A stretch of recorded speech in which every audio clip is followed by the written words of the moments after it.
Si vous partez un mois en vacances et vous confiez vos clés à un ami pour qu'il puisse arroser vos plantes ou qu'il nourrisse le poisson rouge, dans quel état retrouverez-vous votre maison à votre tour?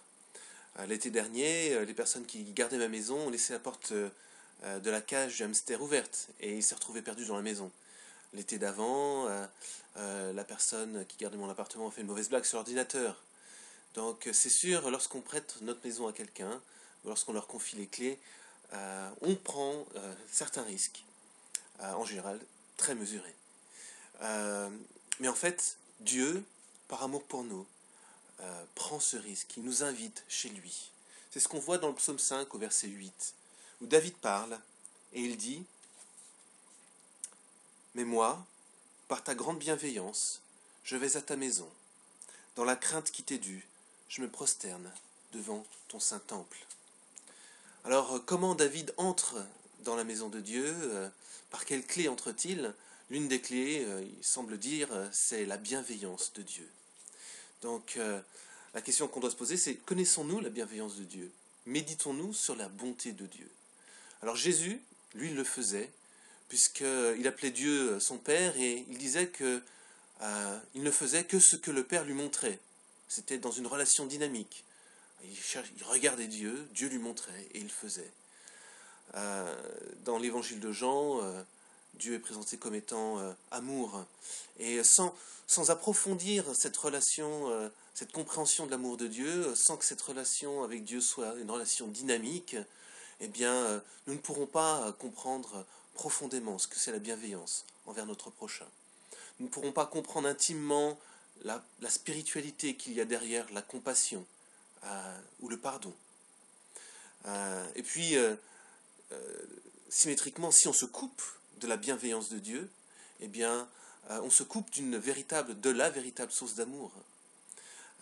Et on devient semblable à quelqu'un de méchant, d'aigri, si on se coupe de l'amour. C'est ce qu'on voit au verset, la description du méchant qui est au verset 10 du psaume 5. Car il n'y a rien de sûr dans leurs propos, leur être intérieur n'est que ruine. Leur gosier est un sépulcre ouvert, et leur langue, ils la rendent flatteuse. Leur être intérieur est souvent ruine lorsqu'il n'y a pas de spiritualité vivante. Et on peut avoir un discours socialement acceptable, une langue flatteuse, mais finalement creuse et sans amour si on se coupe de l'amour de Dieu. Alors, d'une part, ce psaume nous montre cette bienveillance de Dieu qu'on a besoin de connaître et de comprendre pour entrer dans les parvis de Dieu, dans la maison de Dieu. Et puis il y a d'autre part l'attitude que David a pour entrer dans cette maison. Il a une attitude d'humilité. Il a une attitude de mendiant spirituel. C'est ce qu'il fait dans son psaume lorsqu'il supplie Dieu. Et on va lire les premiers versets du verset 2 à 4, où on voit que David supplie Dieu comme un mendiant spirituel. « Prête l'oreille à mes paroles, Éternel, comprends mon gémissement. Sois attentif à mon cri d'appel, mon roi et mon Dieu. C'est à toi que j'adresse ma prière. Éternel, le matin, tu entends ma voix. Le matin, je me présente à toi et je guette. » Donc, David entre face à Dieu en cherchant à être humble, en étant empreint d'humilité. Est-ce que nous avons cette même attitude? Alors, Jésus parle non pas d'être mendiant spirituel, Jésus parle d'être humble en esprit, pauvre en esprit, dans le Sermon sur la montagne. Et lorsqu'on a cette attitude d'humilité, certains signes ne trompent pas. Par exemple, on est remis facilement en question, sans avoir à lutter contre les gens, et on les écoute vraiment.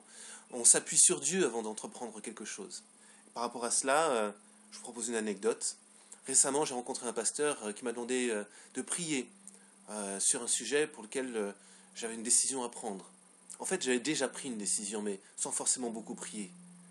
Et lorsqu'il m'a défié à prier, j'ai pris peur. Et je me suis dit, tiens, je ne suis pas le mendiant spirituel que je devrais être. J'ai pris peur parce que je me disais, et si Dieu ne me répond pas? Ou alors, quand Dieu me répondra-t-il? Ou encore, s'il me répond, mais que sa réponse est contraire à ce que j'avais imaginé, qu'est-ce que je vais faire? Alors, l'appel pour moi, de ce psaume, l'appel que ce psaume m'appelle à faire, c'est de devenir un mendiant spirituel et de méditer sur la bienveillance de Dieu. Et je vous invite à faire de même, sachant que la promesse associée à ce style de vie, c'est une joie profonde d'être proche de Dieu. Et j'aimerais conclure avec la conclusion du psaume, où David montre la joie que l'on éprouve lorsqu'on est proche de Dieu. Du verset 12 à 13, « Alors tous ceux qui se réfugient en toi se réjouiront. Ils exulteront à toujours, et tu les protégeras. Ils exulteront en toi, ceux qui aiment ton nom.